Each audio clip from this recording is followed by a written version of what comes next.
présenter ay excuses. Donc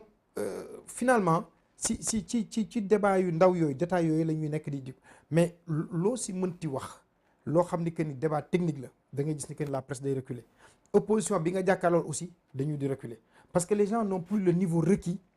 véritablement pour faire face. tey je suis désolé de le dire quoi mais am nañu jëlal l'enseignement supérieur. suñu ministre de l'enseignement supérieur man quand je vois son CV je suis séduit mais bu waxee j'ai envie de fuir. et damay demander wu est-ce que véritablement li nekk ci ay kayitam. moom ay diplôme la yu mu am. parce que savoir-faire ak pouvoir-faire deux choses différentes la c'est la raison pour laquelle ce débat politique là quand on se demande est-ce que suñu homme politique yi lii ak lii am na suñu mën Amadou Hott quel que soit loo ko bañ di nga xam ni que ni kii dans son domaine xam na bu baax li muy wax lan la te bu ñëwee jàkkaarloog la représentation nationale muy les députés mais en commission technique très peu de députés ñoo fay nekk mais bu ñu ñëwee plénière c'est du show. donc show boobu moom moo tax tey le débat di wàcc te malheureusement xoolal fi ñu commencé on a eu un président agrégé. Senghor après on a un véritable administrateur civil sorti de l'ENFAM. après ñu amaat un agrégé Abdoulaye Wade même si toute la désintégration de l'État moom la de l'administration en tout cas moom la. parce qu'avec lui il fallait faire très très vite. après Macky Sall ñëw de tous les présidents qu'on a eu qui se gën tous les niveaux c'est le président Macky Sall. et boo xoolee ñi nekk autour de lui aussi niveau bi foofu la gën wàcce ban ministre Macky Sall nga mën a jël comparé ko ak Djibo Leyti Ka. il n'y a pas à l'instant où nous parlons un fonctionnaire sénégalais un administrateur sénégalais un commis de l'État sénégalais bu tolloog le président Moustapha Niasse. c'est le meilleur homme politique qu'on a à l'instant de par son cursus de par jàngam de par fi mu expérience am mais malheureusement la politique dafay tax ba dootoo gis Moustapha Niasse li mu mën. parce que bu xasee ba dugg ci politique rek partisan lay nekk. si Macky Sall la far dootul xool lan la loi wax dootul xool lan la saaga na fi nit sax depuis le perchoir de l'Assemblée nationale. or tey boo ko tegee moom ak Laurent Fabius ñuy débattre wala nga gis loo xam ne président Moustapha Niasse moo ko bind référence yi mu am amul kenn ku ko fi am au Sénégal mais politique malheureusement daf lay cannibaliser ba nga xam ne que ni à l'arrivée daf lay abrutir dootoo li nga waroon wax doo ko wax ña nga jàkkaarlool itam boo leen di wax loo xam ne comprendre uñu ko nga nekk ak des journalistes yoo xam ne que ni booy tenir un certain débat bu am yenn niveau yi duñ ko comprendre mais tu es obligé nga delluwaat si benn débat au ras de pâquerette. Et la population sénégalaise dans tout ça est-ce que ñoom aussi amuñ si part de responsabilité bu am solo par rapport ak débat bi fu mu toll nii nu mu suufee parce que dañuy gis ne carrément si on parle de l'affaire Adji Sarr Ousmane Sonko nu muy susciter intérêt. bon man c'est le sujet bi yoo xam ne que ni pour man daal. jàpp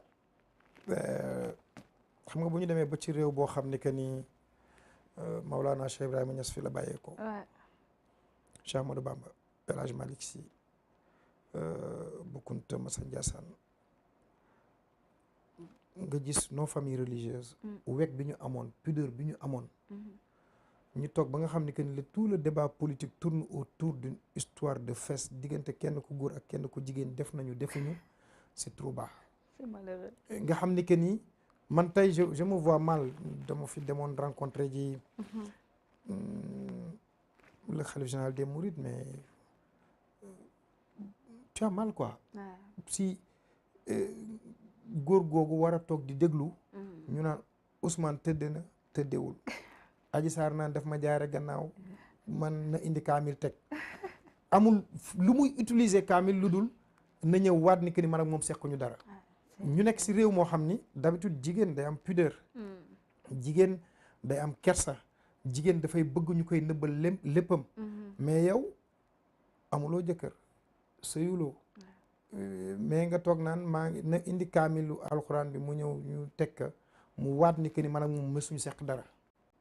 or c'est une personne boo xam ni ëllëg war na mën a am jëkkër war na mën a am ay doom man en tant que góor mën naa dëng juróom fukki at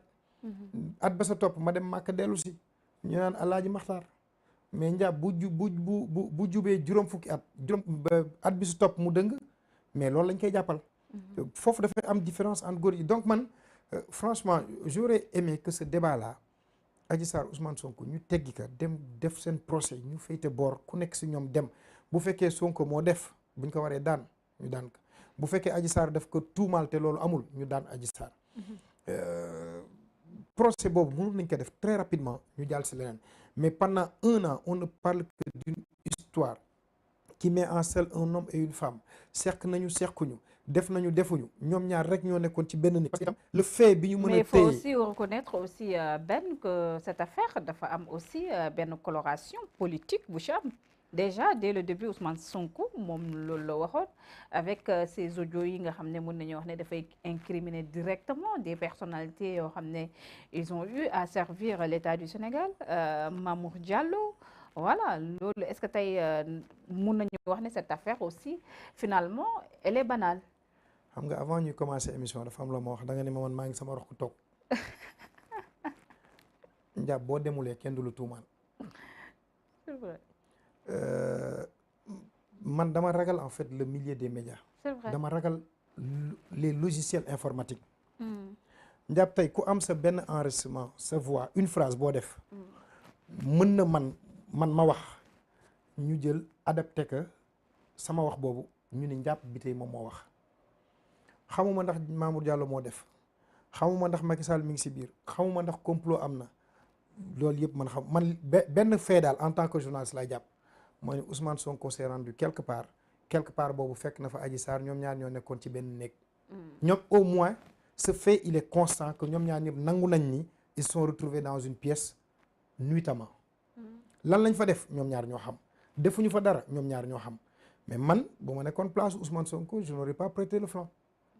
du ma fa dem parce que boo xamee ni ñi ngi lay wut. mais c'est pas interdit hein. d'aller dans les salons de massage aussi. non xam nga njàpp man xam naa sama bopp man xam naa ni sama cuisse yi buñ ko maasee woon ma def lu ma warul def donc danaa dem wut sama jabar mu ni ka nag ma maase wala ma dem seet kinésithérapeute genre Cheikh Seck bu nekk hôpital Idriss Pouye ma ne ko Cheikh kaay nga maase ma mais fi may waxee prêter le flanc mooy ñun Sonko lim ñu jaay mooy ni moom Ibadou Rahman la mooy ni moom nit ku baax la mooy ni moom c'est un mari modèle mooy ni moom yëfu caaxaan nekku si donc am na foo xam ni moom war fa woon teg tànkam man côté boobu rek laa trouvé que ni def na erreur bu démb doon tey à coup sûr du ko woon def parce que buñ lay wut mais seytaane doo fëgg buntu nekkam et malheureusement loolu la def parce que bu fa demul woon tuuma bi du si am maintenant il est présumé innocent moom nee na dafa feebar demoon na pour ñu maase ka je préfère wax ko si français parce que bu ma nekk bu dee si wolof la demoon na pour ñu bës ka rafetul lii fekk ka si ndogal la aussi xëy na nit boo nekkee ci yoon bu baax yàlla dina la nattu dina la éprouver ma ñaan yàlla mu génn si jàmm parce que aussi bu demee tey procès le viol il est criminalisé au Sénégal tey nguur gi du ko may dara Macky Sall du may dara Ousmane Sonko soit dafay jéem a nekk candidat en 2024 Sénégalais yi opposé aussi soit mu nekk candidat jàll wala ñu dóor ko mais lu mu si mënti doon il fera de son mieux pour que Ousmane Sonko bañ ko remplacer ñi ànd ak Macky Sall ñëpp amu si kenn koo xam ni dana toog sax ba nangu gént Ousmane Sonko devenir président de la République du Sénégal parce que pour ñoom loolu bu amee mooy seen dee maintenant yóbbu Sonko prison c'est un suicide pour le pouvoir parce que gëmuma ni loolu mën na jàll boobu ak taxaw ni je suis candidat pour man ñaar yooyu mooy les deux goulots d'étranglement yu nekk si baatu président Macky Sall bu mu si def rek erreur politique lay doon léegi nag Sonko c'est un citoyen sénégalais comme tout le monde bu defee wala ñu tuumaal ka dañu ko war a juger Adji Sarr aussi xale bu jigéen la dafa am ay droit nekk doomu Sénégal bu toogee ni diw sàkku na ma yoon war na ko topp ba mu jeex ba ñu xam ndax li mu wax am na wala amul parce que tey bés bu demee tribunal taxaw mu xam ni foofu parce que boo seetee Adji Sarr bu njëkk Adji Sarr léegi y a une différence léegi dafa am confiance si boppam mën a taxaw jàkkaarloog sénégalais yi wax xam nga keroog mi ngi naan je suis pour le procès au procès mais buy dem procès boobu dafa léegi am na ñu nekk si gannaawam dañ koy préparer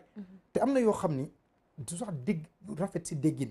imaginez tey Adji Sarr taxaw à la barre ñu ni ko mais lan moo xew mu ni ñëw naa mu sumeeku ba set ma ne ko demal sangu mu sangu woddoo serviette ñëw tëdd ma maase ko ba mu yàgg body laa doon def ñu ne ko body noo koy def mu damay sol string ak soutien ma tëdd si kawam mais c'est que rafetul sax si déggin. tout à fait. Avec les huiles parce que tu as 9 types de massage bu mujj bi mooy boobu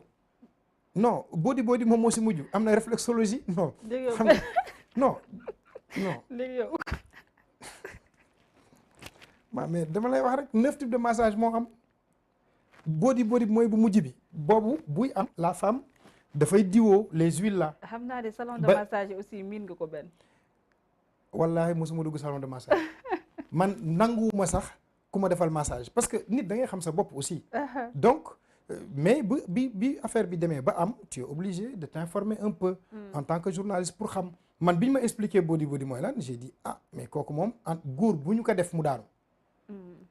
non une femme bu sol string sol soutien ñëw diw yaramam ba mu tooy diw lay wante mu tëdd sa kaw di la masser mais à moins que nga nekk un saint mais moom tu as toutes les chances nga terminer par loo xam ne que ni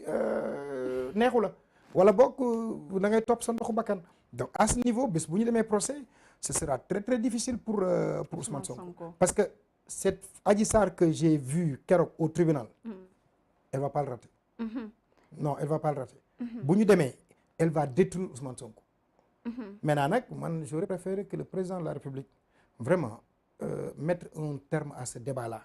Korité bi c'est une occasion Tabaski bi c'est une occasion ñu teg débat boobu de côté parce que nag Sonko quand même ak lu ñu ko mënti waxal il est méritant. On l'a chassé de la fonction publique. Sénégalais yi dimbale ko wóolu ko yóbbu ko à l'Assemblée nationale. jëm nañ ko fi defal lu nekk waxu Adji Sarr bi mu amee 1 an après waa Ziguinchor wóolu nañ ko def ko maire. mais nañ ko bàyyi mu liggéeyam. bu ñu bëggee nag mbir mi gaaw a jeex mais bon naka juge yi àtte mu xam fan la féete mais mënuñu ko teg rek mu nekk benn épée de Damoclès bu nekk au-dessus de sa tête demul dikkul mënul voyager mënul liggéey correctement fu mu tourné am na ay doom aussi. fu mu tourné ñu naan waa ji moo violé moo amu fi kenn ku bëgg sa baay sa jëkkër sa mag sa xarit ñu naan ko dafa violé amul neexul ci déggin asamaan nag ñu war a dem ba naan que ni loolu am na. Le cas capitaine